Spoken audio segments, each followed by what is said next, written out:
सो homies आज के इस ब्रेकडाउन वीडियो की स्टार्टिंग भी एग्जैक्टली उसी पॉइंट से होती है जहाँ पे हमारा लास्ट पार्ट एंड हुआ था, जहाँ पे जुन चेंग के फादर ने युनशी को मारने का ऑर्डर दे दिया था और काफी सारे सिपाहियों ने उसे घेर लिया था और अब ये सभी लोग एक साथ उसके ऊपर टूट पड़ते हैं। लेकिन युनशी भी इन सभी को चुन चुन के मारता है, लिटरली वो उठा उठा के इन सभी को पटकने लगता है। इनमें से काफी सारे ऐसे भी लोग थे जिन्हें कि वो बस एक हाथ से पकड़कर जमीन पे मसल देता है और कुछ लोग इतने भी लकी थे कि वो लोग इसके एक किक खा के ही काफी दूर जा गिरते हैं और बस इनका खेल खत्म। ऐसे ही गाइस एनिमेशन की मैं तुम्हें क्या ही बात करूं, मैंने तुम्हें बोला था सीजन 2 की स्टार्टिंग में कि एनिमेशन तुम्हें बिल्कुल टॉप नॉच वाली देखने को मिलने वाली और एग्जैक्टली पूरा दिख रहा है इस सीन में, जहाँ युनशी जो स्लैश अटैक करता है वो कितना कमाल का लगता है। साथ ही जब वो अपने स्वॉर्ड को थ्रो करता है और हवा में ना ऐसे फ्लाइंग किक मारते हुए उस स्वॉर्ड को ही आगे की ओर धकेलता है, मतलब ये स्टाइल मैंने काफी कम देखा है दोंगों में। इसी के साथ अपनी रफ्तार को बूस्ट करते हुए युनशी अब इन सभी को एक एक करके निपटा रहा था। वो यहाँ पे मार नहीं रहा था, वो यहाँ पे मिटा रहा था सबको। ये देखते साथ ही जो एम्परर थे ना वो खुद भी हैरान थे और कहने लगते हैं कि शायद ये हेवेंस की तरफ से कोई ब्लेसिंग है आज हमारे ऊपर। यहाँ पे अभी लोग बात कर रहे थे कि ये तो वही युनशी है ना जो कि 10th लेवल की ट्रू फेज में था, तो आखिर वो इतना ज्यादा स्ट्रॉन्ग कैसे बन सकता है। और ये सारे के सारे जो डिसाइपल्स जो कि इस वक्त इसका सामना कर रहे हैं ये सब के सब अर्थ फेज के डिसाइपल है, तो आखिर ऐसा कैसे हो सकता है। यहाँ पे लिटरली युनशी ने सभी को मिटा के रख दिया था, सबकी यहाँ पे लाशें उसने बिछा दी थी और अब वो फेंग जुनचेंग से कहता है कि फेंग जुनचेंग तेरी हिम्मत कैसे हुई कि तू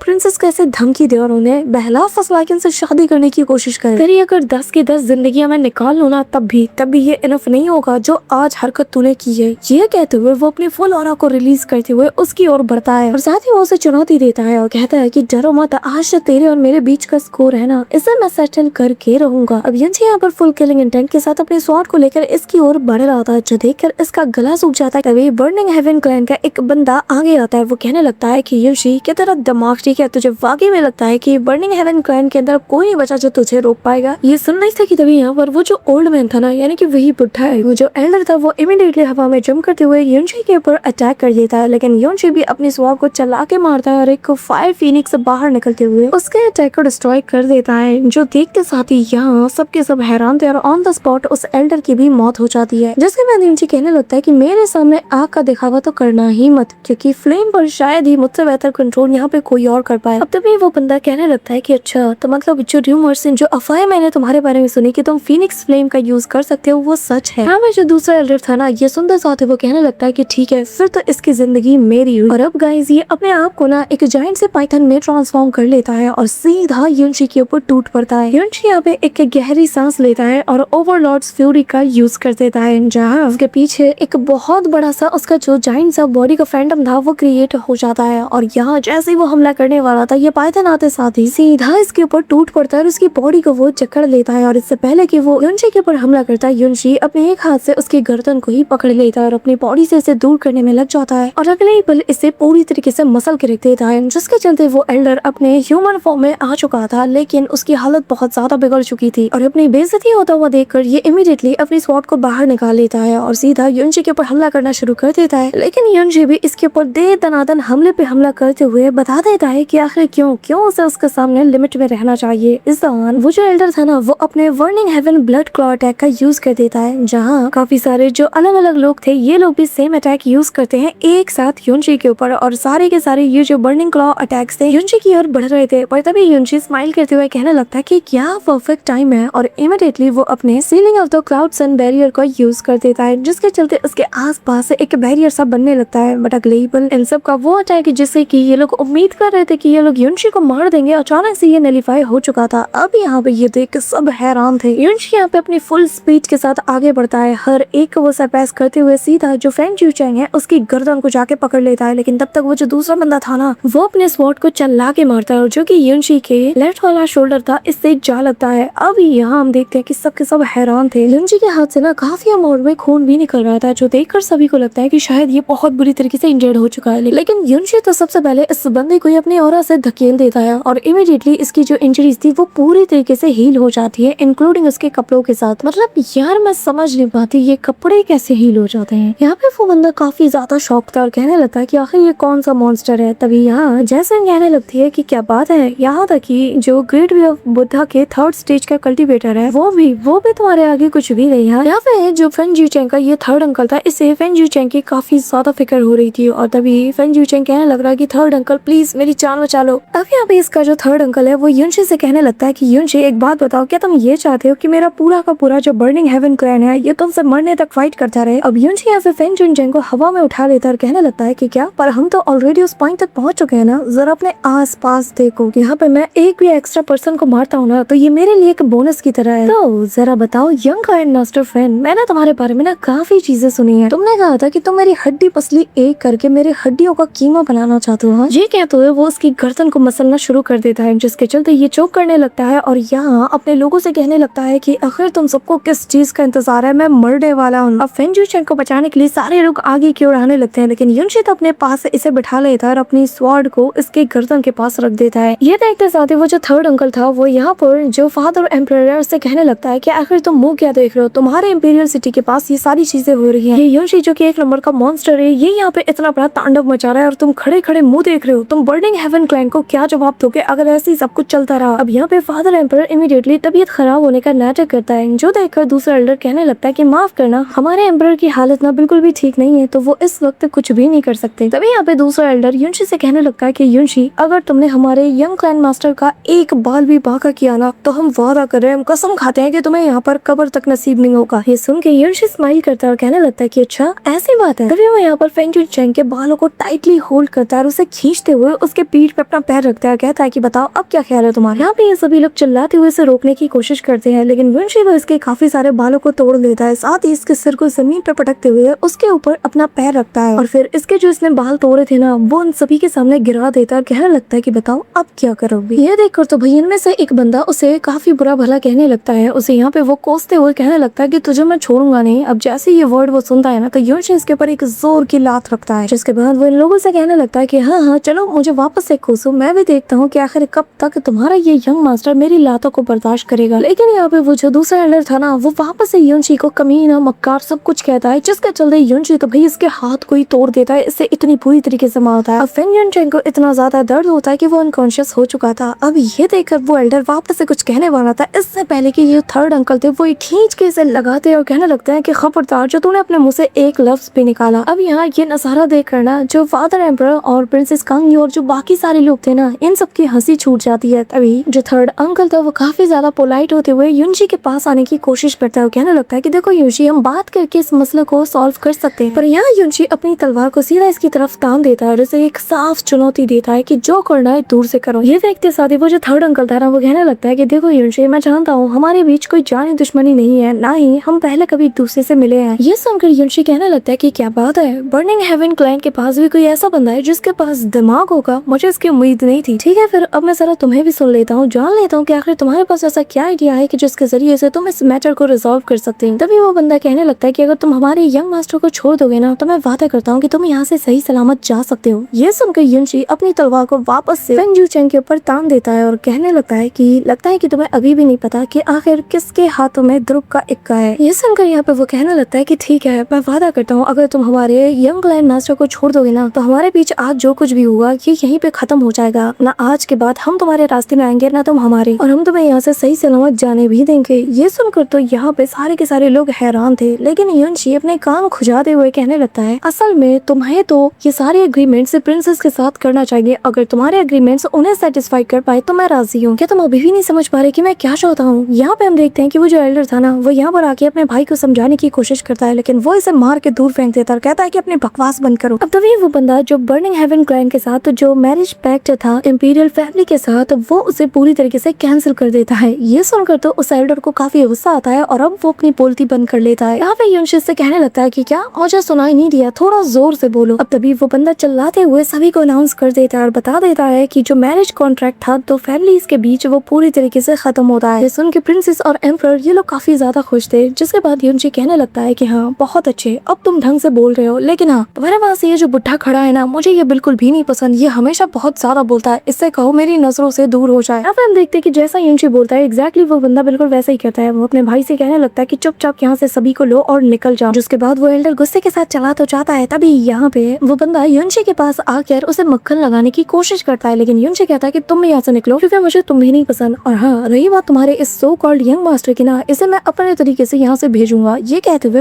युनशी सीटी बजाता है। तभी यहाँ पे वो बर्ड आ जाती है और युनशी जमीन में पैर पटकता है, जिसके इम्पैक्ट से जो फेंग यूचेंग है इसकी बॉडी हवा में उड़ जाती है और वो एक लात मार के इसे उस बर्ड के ऊपर बिठा देता है और कहने लगता है कि हाँ, ऐसे स्पीड से अगर ये चलता रहा ना तो 1-2 दिन में पहुंच जाएगा तुम्हारे क्लैन के पास। ये देख के साथ ही उस बंदे को काफी गुस्सा तो आता है, लेकिन वो चुप था और मन में कहने लगता है कि आज जो ह्यूमिलिएशन का सामना हमने किया है ना, इसका मैं 1000 गुना बदला तुमसे लेके रहूंगा। इसी के साथ यहाँ से ये बंदा भी 9 तो 11 हो जाता है और निकल पड़ता है सीधा अपने यंग मास्टर को बचाने के लिए। यहाँ पे प्रिंसेस तो काफी ज्यादा खुश थी, लेकिन एम्परर को उसके सारे साथी बताने लगते हैं कि जो बर्निंग हेवन क्लैन के मेंबर्स है ना, वो कभी भी इस मैटर को ऐसी जाने नहीं देने वाले, उनके पास इनका बैकअप प्लान तो जरूर होगा। यहाँ पे एम्परर थोड़ी बहुत चिंता करने लगते हैं, जिससे उनकी सेहत बिगड़ जाती है और सभी को उसकी फिक्र हो रही थी। और प्रिंसेस जब अपने फादर की हालत देखती है तो दौड़ते हुए उसके पास चली जाती है और कहने लगती है कि फादर एम्परर, आखिर आपको क्या हुआ। यहाँ पे एम्परर की हालत काफी ज्यादा बिगड़ चुकी थी। इन लोगों ने उसे उनके रूम में लेटाया हुआ था और युनशी और प्रिंसेस उनके पास मौजूद थे उन्हें ट्रीट करने के लिए। युनशी उनके नर्व को पकड़ते हुए उन्हें चेक करने की कोशिश करता है और साथ ही पता लगाने की कोशिश करता है कि आखिर एग्जैक्टली ये प्रॉब्लम आई तो आई कहाँ से। यहाँ पे युनशी प्रिंसेस को बताने लगता है कि असल में फादर एम्परर की जो लाइफ एसेंस है उसे इस पैरासाइट ने पूरी तरीके से ड्रेन कर लिया है और अगर हमें इन्हें बचाना है तो हमें जल्द से जल्द उस पैरासाइट को इनके लाइफ से पूरी तरीके से अलग करना होगा, जिसके चलते इनके बीच का जो कनेक्शन है ये खत्म हो पाए। और ये काम करने के लिए हमारे पास ज्यादा वक्त नहीं है, क्योंकि फादर एम्परर की लाइफ स्पैन बहुत ज्यादा कम हो चुकी है। अब यहाँ पे इमीडिएटली प्रिंसेस कहने लगती है कि वो जो बर्निंग सोल फ्लावर है उसे जल्द से जल्द मेरे हवाले करो, इसके जरिए से हम फादर एम्परर की जान बचा सकते हैं। अब यहाँ पे इससे पहले कि वो एल्डर उसे वो दे पाते, तभी यहाँ पे उसका भाई आकर उस बॉक्स को छीन देता है और कहने लगता है कि सिर्फ वो बर्निंग सोल फ्लावर ही फादर एम्परर की जान बचा सकता है। लेकिन सिस्टर, आपने क्या किया? आपने तो यंग ग्रैंड मास्टर फेंग को आज पूरी तरीके से ऑफेंड कर दिया। हालांकि ये चीज आपको बिल्कुल भी करनी नहीं चाहिए थी, क्योंकि आप भी जानती है कि उन्होंने हम पर कितना बड़ा एहसान किया है। लेकिन सिस्टर, आपको बताया ना, वो मेरे कितने अच्छे दोस्त है। नहीं भाई, तू उसका पालतू है, तो उनका पालतू होने के नाते, मेरा मतलब उनका दोस्त होने के नाते वो मेरी बात मान सकते हैं। सिस्टर, आपको बस अपना माइंड चेंज करना है। अगर आप अपना इरादा बदल लेती हो ना, तो वो यूं आपके सामने आकर वापस से आपको अपनी वाइफ बना सकते हैं। जल्दी कीजिए, हमारे पास ज्यादा वक्त नहीं है, इससे पहले कि उनका इरादा बदल जाए। अब यह सुनकर युनशी की सटक जाती है और वो पलट झपकती उससे वो बॉक्स छीन लेता है इतनी स्पीड के साथ कि भाई बंदे को पता नहीं चलता और वो हैरानी के साथ बस उसकी तरफ देखे जा रहा था। अब युनशी उस फ्लावर को बहुत ही गौर से देखने लगता है। तभी एल्डर्स कहने लगते हैं कि युनशी, जल्दी करो, हमारे पास ज्यादा वक्त नहीं है, इसका यूज करो, फादर एम्परर की जान बचा लो। यहाँ पे तभी प्रिंसेस भी कहने लगती है कि युनशी, क्या बात है, इसमें कोई प्रॉब्लम है क्या? आखिर तुम कुछ कर क्यों नहीं रहे हो? यहाँ पे युनशी ना इस फ्लावर को बड़े ही गौर से देखे जा रहा था और सडनली वो इसे अपने हाथों से क्रश कर देता है। ये देखकर तो सबके होश उड़ चुके थे। तभी यहाँ पे वो बंदा चिल्लाते हुए कहने लगता है कि तेरी हिम्मत कैसे हुई? तुम्हें पता भी आखिर तुमने क्या किया है? ये असल में बर्निंग हेवन क्लैन का एक पावरफुल ट्रेजर है, जैसे कि तुमने इतनी बुरी तरीके से क्रश कर दिया। तुमने ऑलरेडी उन लोगों को इतनी बुरी तरीके से ऑफेंड कर दिया, अब हम दोबारा से ये फ्लावर कहाँ से लाएंगे? हमारी ब्लू वाइंड इंपीरियल फैमिली पूरी तरीके से बर्बाद होने वाली है सिर्फ तुम्हारे चलते। अब युनशी स्माइल करते हुए कहने लगता है कि प्रिंसेस, चिंता मत करो, मेरे पास इससे भी बेहतरीन रास्ता है जिसके जरिए से हम इनकी जान जल्दी बचा सकते हैं। बस कर क्या? युनशी भैया यहाँ अपने काम में लग जाते हैं। अब वो इमीडिएटली अपनी जो रिफॉर्म हैंड टेक्निक है उसे यूज करना शुरू कर देता है, जहाँ हम देखते हैं कि उसकी ऑरा सीधा फादर एम्परर की बॉडी के अंदर जाने लगती है। तभी उसे अपने ग्रैंडफादर की कई बात याद आती है, जहाँ में उन्होंने बताया था कि ये जो मेरा प्रोफाउंड हैंडल तुम देख रहे हो ना, ये किसी भी चीज में ट्रांसफॉर्म हो सकती है और इसके ट्रांसफॉर्म होने के जो रास्ते हैं वो एंडलेस हैं। इवन कि ये सारी टेक्निक्स को भी परफेक्टली वे में यूज कर सकता है, जिसका तुम अंदाजा तक नहीं लगा सकते। यहाँ पे अपने ग्रैंडफादर की यही बात कहते हुए वो बेसिकली अपनी इस प्रोफाउंड हैंड आर्ट को यूज कर रहा था उनकी बॉडी से उस पैरासाइट को अलग करने में। और सीधा इस आर्ट के जरिए से युनशी अपने कॉन्शियसनेस के एक छोटे से ट्रेस को फादर एम्परर की बॉडी के अंदर भेज देता है, जहाँ उनके बॉडी में आते साथ ही युनशी बहुत ही क्लियरली देख पा रहा था जो इनका हार्ट है ना, इसके आस पास एक पैरासाइट पूरी तरीके से लिपटा हुआ है, जिसने पूरे के पूरे इलाके को करप्ट कर दिया है। इसी के साथ ही युनशी बाहर अपने उसी आर्ट को कमांड करता है और इसका वो जो स्पिरिचुअल आर्ट था ना, वो सीधा एक हैंड में ट्रांसफॉर्म होते साथ ही उस चीज को पकड़ लेता है, जिसके चलते एम्परर को बहुत ज्यादा पेन होता है और वो दर्द के मारे छटपटाना शुरू कर देता है। लेकिन युनशी जैसे तैसे करके उस पैरासाइट को उसके हार्ट से खींचते हुए उसके बॉडी से बाहर ले आता है। लेकिन इस दौरान एम्परर को ना इससे काफी ज्यादा तकलीफ होती है, इतनी ज्यादा कि वो उठ के बैठ जाता है। यहाँ पे प्रिंसेस अपने फादर को थोड़ा सा सहारा देने की कोशिश करती है, लेकिन इससे इनका दर्द और बढ़ जाता है। लेकिन यहाँ पर ये जो पैरासाइट था ना, ये इसकी बॉडी को छोड़ते साथ ही जो यहाँ पे उसका प्रोफाउंड हैंड था उसे वो बहुत बुरी तरीके से बाइट कर लेता है, जिसके चलते युनशी अब यहाँ पे कहने लगता है कि अरे नहीं, इतनी बड़ी गड़बड़ कैसे हो सकती है मुझसे। तभी फादर एम्परर दर्द के मारे चिल्लाते हुए कहने लगते हैं कि भाई प्लीज मुझे बचा लो, और वो सीधा बेड पे जा गिरते हैं। युनशी यहाँ पे सीरियस हो जाता है और अपनी बर्निंग हार्ट को एक्टिवेट करते हुए, जिसके चलते उसका जो प्रोफाउंड आर्ट है ना, ये थोड़ा सा इवॉल्व हो जाता है। और यहाँ जैसे ही वो थोड़ा ग्रो करता है तो यहाँ पे उस पैरासाइट की ग्रिप ढीली पड़ जाती है। ये देखकर युनशी भी शॉक्ड था। वो कहने लगता है कि अच्छा तो मतलब कि ये कि जैसे जैसे मेरे प्रोफाउंड वेन से इम्प्रूव होते जाएंगी मेरा जो प्रोफाउंड हैंड है ये इवॉल्व भी होता रहेगा।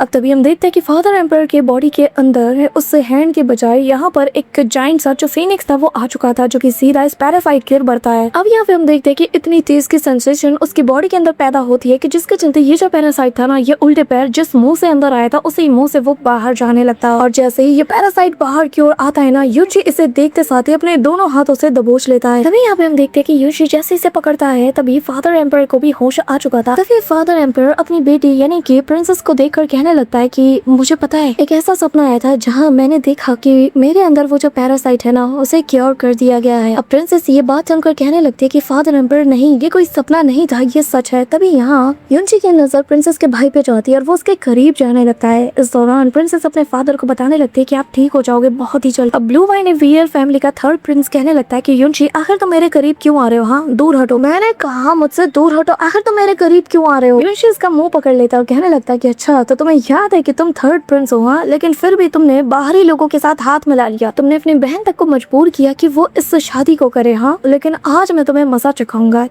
वो मजा कि जब ये पैरासाइट काटता है तो कितना दर्द होता है। ये कहते हुए युनशी उस पैरासाइट को सीधा इसके मुंह में भर देता है, जिसके चलते ये खांसने लगता है और घुटनों के बल गिर चुका था। तभी वो युनशी का हाथ पकड़ते हुए उससे माफी मांगना शुरू कर देता है और कहने लगता है कि ब्रदर युनशी प्लीज प्लीज मुझे माफ कर दो, मुझे पता नहीं था कि मैं किसके साथ हाथ मिला रहा हूँ, प्लीज मेरी जान बचा लो। लेकिन युनशी उसकी एक नहीं सुनता और कहने लगता है कि अब बहुत देर हो चुकी है। तभी फादर एम्पर कहने लगता है कि अब हमारे इंपीरियल फैमिली को भी क्लीन करने का वक्त आ चुका है। इतने सारे गद्दार भरे हुए हैं हमारे यहाँ आसपास और हमें तो इसके बारे में कोई आइडिया भी नहीं था। अब यहाँ पे वो थर्ड प्रिंस को कैद करने का ऑर्डर देता है, जिसके जगह दोनों एल्डर काम पे लग जाते हैं। और यहाँ पे जो थर्ड प्रिंस है वो गिड़गिड़ाते हुए कहने लगता है कि फादर एम्पर प्लीज मुझे माफ कर दो, मैं दोबारा नहीं करूंगा। लेकिन यहाँ पे कोई भी इसकी बात नहीं सुनता। अब तभी थोड़ी देर बाद का हम सीन देखते हैं जहाँ रात गहरा रही थी और प्रिंसेस और युनशी ने एक दूसरे का हाथ थामे हुए था। और प्रिंसेस युनशी को बताने लगती है कि तुम्हें पता है जब तुम यहाँ से चले गए तो सबको लग रहा था कि तुम मारे गए हो, तब जो फ्रोजन क्लाउड इंपीरियल पैलेस की फेरी यूजान है वो सडनली वहाँ पर आई थी और वो काफी ज्यादा डेस्परेट थी उस यांग धियान स्वॉर्ड को तोड़ने के लिए। उन्होंने अपनी पूरी कोशिश की पर एट द एंड वो नाकाम रही। पर उन्होंने खून की काफी सारी उल्टियाँ की जिसके चलते उनकी हालत खराब हो गई और वो वहीं पे बेहोश हो गई थी। युनशी ये सारी बातें सुनकर हैरान था। वो कहने लगता है कि मैंने कभी उम्मीद नहीं किया था कि वो कभी भी मेरे लिए ऐसा कुछ कर पाएंगी। प्रिंसेस कहने लगती है कि हाँ, जिसका चेहरा बर्फ का हो, जिसका दिल बर्फ का हो, जिसकी पूरी पर्सनैलिटी बर्फ की हो, वो अगर किसी के लिए ऐसा कुछ करती है तो हैरानी तो होगी। लेकिन सबसे ज्यादा हैरानी करने वाली बात यह है जिसके चलते सब हैरान थे, वो ये कि फेरी यूचेन असल में तुम्हारे बच्चे की माँ बनने वाली है। युनशी ये सुनते साथ ही शॉक्ड हो जाता है कि यार ये कांड कब हुआ, और वो कहने लगता है कि आखिर कब। और तभी उसे ख्याल आता है कि उसे तो यहाँ से गए हुए 1 साल से ज्यादा का वक्त हो गया है, जिसका मतलब फ्रोजन क्लाउड इमोर्टल पैलेस में उसके ऊपर काफी ज्यादा सख्ती दिखाई होगी और उनके रूल्स भी बहुत ज्यादा स्ट्रिक्ट हैं, जिसका मतलब उसकी हालत बहुत ज्यादा खराब होगी। अब यहाँ पे प्रिंसेस कहने लगती है कि तुम्हें अभी के अभी जाकर उन्हें ढूंढना चाहिए, इससे पहले कि बहुत देर हो जाए। युनशी बिना एक पल जाया किए सीधा अपने उस बर्ड के ऊपर सवार होकर यहाँ से निकल पड़ता है फेरी यू को ढूंढने के लिए। और उसे जाता हुआ देखकर प्रिंसेस कहने लगती है कि युनशी मैं यहीं पर तुम्हारे वापस आने का इंतजार करूंगी। और इसी मोमेंट के साथ आज का ये ब्रेकडाउन वीडियो यहीं पे एंड होता है। स्टोरी तुम्हें कैसे लगी, ब्रेकडाउन वीडियो तुम्हें कैसा लगा, कमेंट में जरूर बताना। और मिलती हूँ मैं तुमसे नेक्स्ट कहानी के साथ, तब तक के लिए बाय।